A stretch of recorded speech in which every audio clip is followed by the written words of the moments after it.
I'm Peter Roberts with OMAFRA, and today we're going to talk about woodlands and wildlife. And I'm Darcy Weber from Floorview Farms with my wife Lorna. We own and operate a 180-acre dairy farm, and we also have about 15 to 20 acres of woodlot.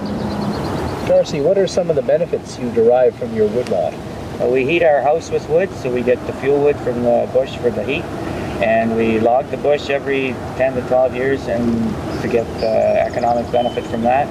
And we also use it for hiking, and there's great trails and just to see nature. As you can see here, we have a large variety of tree sizes and species, and this shows the benefits of long-term management. Darcy, how do you plan for your harvests?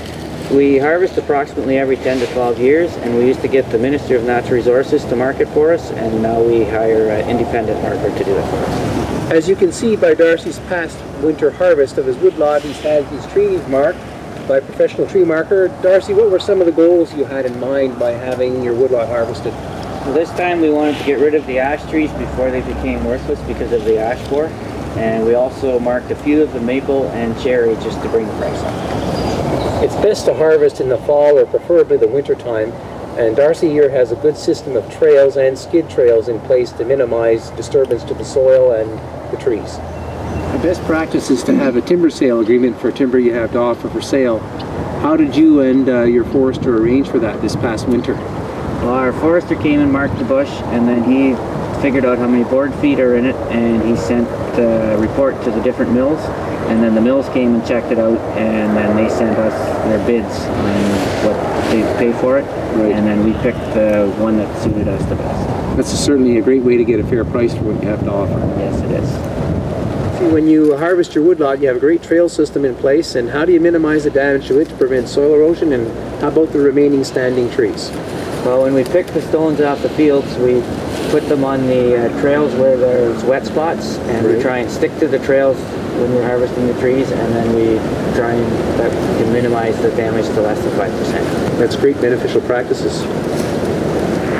Darcy, when you harvest your woodlot, do you keep wildlife in mind?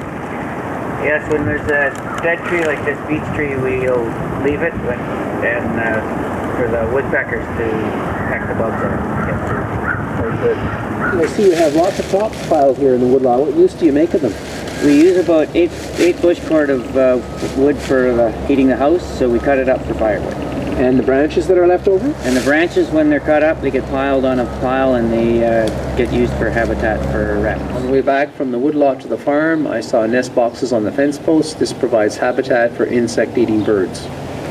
As we move back from the woodlot to the farm fields, we can see many of the farm fields are bordered by windbreaks. In fact, 80% of them. These offer multiple benefits as wildlife interconnections, help increase crop yields and mitigate soil loss, and provide benefits for livestock protection.